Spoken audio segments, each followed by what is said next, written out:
तो वो अकेला न्याय दिलाने का मामला नहीं है, ये बहुजन समाज के लाखों बच्चों को न्याय दिलाने का मामला है, ये पायल तड़वी को न्याय दिलाने का मामला है। ये हजारों लाखों बच्चे जो IITs में और टेक्निकल इंस्टीट्यूट में जो आत्महत्या कर रहे हैं, जो पास्ट में किए, उन सबको एक संदेश यहाँ से डॉक्टर रितु ने एक संदेश देने की कोशिश की है। संदेश ये है कि उन्हें आत्महत्या नहीं करने की जरूरत है, उन्हें लड़ने की जरूरत है।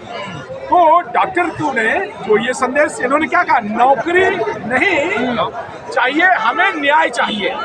तो यहाँ ये एक सामाजिक आंदोलन है। ये सिर्फ डॉक्टर, मतलब क्या है इस नारे का, नौकरी नहीं न्याय चाहिए? न्याय ये बड़ी संकल्पना है, ये इतनी बड़ी संकल्पना है कि ये अभी तक न्यायपालिका यहाँ भारत में निर्णय देती है, न्याय नहीं करती। अगर भारत की न्यायपालिका निर्णय ना देकर के न्याय करती होती तो ये समस्या ही नहीं है। गुमराह किया जा रहा है इस नारे के नाम पर। लड़ाई तो नौकरी की है ना। देखिए, नहीं, मैं आपसे सहमत बिल्कुल नहीं हूँ। ये बहुजन आंदोलन का एक नया रूप है जो ब्राह्मणवाद ने मजबूर कर दिया है यूनिवर्सिटियों में।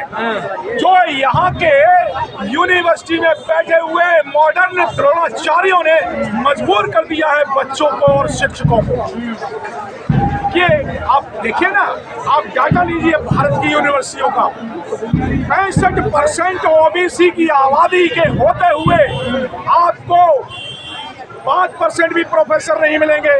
तो कहाँ, ये जो है ये सामाजिक हिस्सेदारी का आंदोलन है, सामाजिक न्याय का आंदोलन। लेकिन सर, ना आपके पास पुलिस है, ना जज है, ना कोर्ट है, ना कचहरी है, ना थाने, तो फिर कैसे न्याय की उम्मीद कर रहे हैं? हमारे पास भारत का संविधान है, भारत के संविधान से न्याय भी चलता है, पुलिस भी चलती है, एडमिनिस्ट्रेशन भी चलता है और नेता भी चलते हैं, विधानसभाएं, लोकसभाएं भी चलती है। हमारे पास बाबा साहब का दिया हुआ भारतीय संविधान है।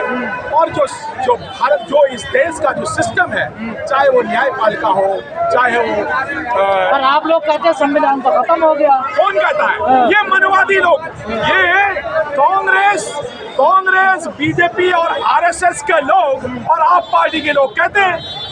कौन कहता है ये? कल तो बहुत बड़ी रैली हुई है रामलीला मैदान में, संविधान बचाओ। देखिए, गलत रैलियां कौन करता है? ये गलत नारे, रोजगार बचाओ, क्या रोजगार बचाओ, आरक्षण बचाओ, आंदोलन चलाने वाले लोग कौन थे?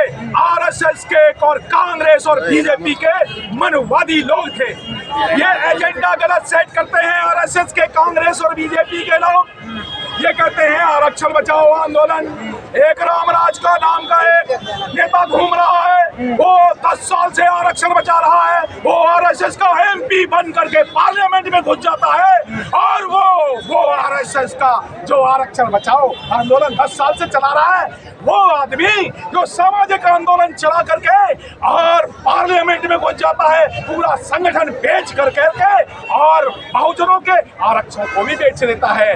तो एजेंडा गलत है। ये आरक्षण बचाओ आंदोलन वाले लोग हैं, ये आरएसएस के लोग हैं। लेकिन बीएसपी से तो ठीक ही कर रहे हैं। देखिए, वो आप तो सड़कों पे नहीं आता, कम से कम सड़कों पे तो आ रहे हैं ना। बहुजन समाज पार्टी एक ही पार्टी है उत्तर भारत में जो बहुजन विचारधारा की बात करती है। एक दक्षिण भारत में पार्टी है डीएमके पार्टी, और डीएमके पार्टी से ना कांग्रेस, ना बीजेपी, ना आरएसएस वाले 70 साल तक तमिलनाडु में क्यों सत्ता में नहीं आ पाए? क्योंकि वहां पेरियार का आंदोलन चल रहा था। उत्तर भारत में एक ही पार्टी है, बहुजन समाज पार्टी। जो ये हाथी पार्लियामेंट में घुसा है, ये मान्यवर काशीराम साहब का आंदोलन बिहार में चल पड़ा है। अब देखिए, अब मान्यवर अखिलेश जी भी मान्यवर काशीराम साहब की मूर्ति का उद्घाटन करते हैं। और वो तो यूपी में ही कर रहे हैं, ये कांड तो सारी दिल्ली में और भारत में हो रहे हैं। हाँ, ये बात बहुत अच्छा प्रश्न किया। ये क्यों यूपी में हो रहा है? यूपी में इसलिए हो रहा है कि यूपी में बहुजन आंदोलन की सत्ता 4 बार मुख्यमंत्री बन गई है, इसलिए यूपी में हो रहा है। जब ये बहुजन आंदोलन बंगाल में फैलेगा, जब ये बाबा साहब और मान्यवर काशीराम साहब का बहुजन आंदोलन अभी बंगाल में जाना है। क्यों जाना है ये प्रश्न महत्वपूर्ण है। वो इसलिए जाना है कि बाबा साहब अम्बेडकर ने जो संविधान बनाया था, बाबा साहब अम्बेडकर ने संविधान, बंगाल के लोगों ने बाबा साहब को पार्लियामेंट में भेजा था। इसलिए बाबा साहब का आंदोलन और मान्यवर काशीराम साहब का आंदोलन पंजाब के अलावा, उत्तर प्रदेश के अलावा, अब ये बगैर सत्ता के आपको न्याय मिल सकता है? बिना सत्ता के बिल्कुल न्याय नहीं मिल सकता। मैं उदाहरण के साथ बताता हूँ। बहुजन समाज पार्टी ने 5 यूनिवर्सिटियां बनाई हैं। गौतम बुद्धा यूनिवर्सिटी बनाई है, वहां तो ये सब कुछ नहीं होता। यहाँ दिल्ली यूनिवर्सिटी में ही क्यों होता है? जब बहन मायावती जी ने यूनिवर्सिटियां बनाई तो जानते हो बहन मायावती जी ने हजारों बच्चे विदेश भेज दिए पढ़ने के लिए। और ये मनुवादी लोग यहाँ देश में भी बच्चों को नहीं पढ़ने देते। बहुजन कहते हैं कि मायावती तो बीजेपी की बी टीम है।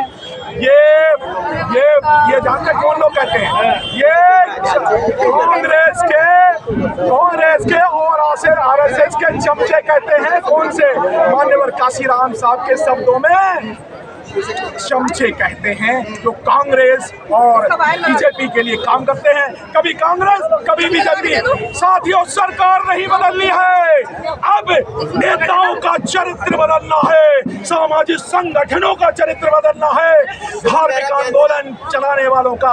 उत्तर भारत में बहुत सारे आजकल लोग नमो बुद्धाई करने लगे हैं।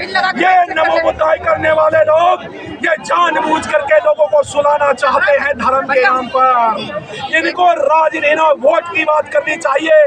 तो मैं यहाँ से एक संदेश देना चाहता हूँ। पर आप लोग जितने अम्बेडकरवादी जातिवाद फैला रहे हैं देश में, मैं भारत के लोगों को एक बड़ा संदेश देना चाहता हूँ कि भारत के बहुजन लोगों, आप अगर असली और नकली नेता, असली और नकली संगठन की पहचान करना चाहते हो तो मैं बता देता हूँ, आप उस संगठन के और उसे सामाजिक कार्यकर्ता से पूछना आपका राष्ट्रीय नेता कौन है। अगर राष्ट्रीय नेता बहुजन आंदोलन को दिशा देने वाला हो, अगर वो बाबा साहब की तो बात करते हैं, पहले वो मान्यवर काशीराम साहब की बात नहीं करते थे, अब वो काशीराम साहब की बात करने लगे, अब बहन मायावती की बात नहीं करते हैं। तो राष्ट्रीय नेता होता है वो पूरे देश को दिशा देता है। और यहाँ जो सड़क के नेता होते हैं, जो बिकने वाले नेता होते हैं, जो कांग्रेस के बिके हुए, बीजेपी के बिके हुए और आरएसएस के एजेंट होते हैं, वो आपको ये बात नहीं बताएंगे। तो पहली बात ये पूछना है। दूसरी बात, धार्मिक और सामाजिक आंदोलनकर्ताओं से ये पूछनी है कि वोट का बटन कहाँ दबाएं। अगर वो वोट का बटन नहीं, आपको सामाजिक कार्यकर्ता है, क्या सामाजिक कार्यकर्ता 20 साल से छोटा है, उसका वोट नहीं है? वोट है तो वोट कहाँ जाता है? ये वोटों की लड़ाई है, ये राष्ट्रसत्ता की लड़ाई है। और अगर हम ये सारी क्या समस्याएं नहीं होंगी, दिल्ली यूनिवर्सिटी में 60% प्रोफेसर होंगे अगर बहुजन समाज पार्टी केंद्र में आ गई। दिल्ली यूनिवर्सिटी में ओबीसी के 60% प्रोफेसर होंगे अगर बहुजन समाज पार्टी की बहन मायावती जी की केंद्र में सत्ता आती है और बहन मायावती जी प्रधानमंत्री। तो ये अधिकारों की लड़ाई नहीं रही। अगर आपने अभी तक हमारा चैनल सब्सक्राइब नहीं किया है तो सब्सक्राइब करें और घंटी का बटन बिल्कुल भी दबाना ना भूलें ताकि सभी लेटेस्ट खबरें पहुंच सकें आप पे सबसे पहले।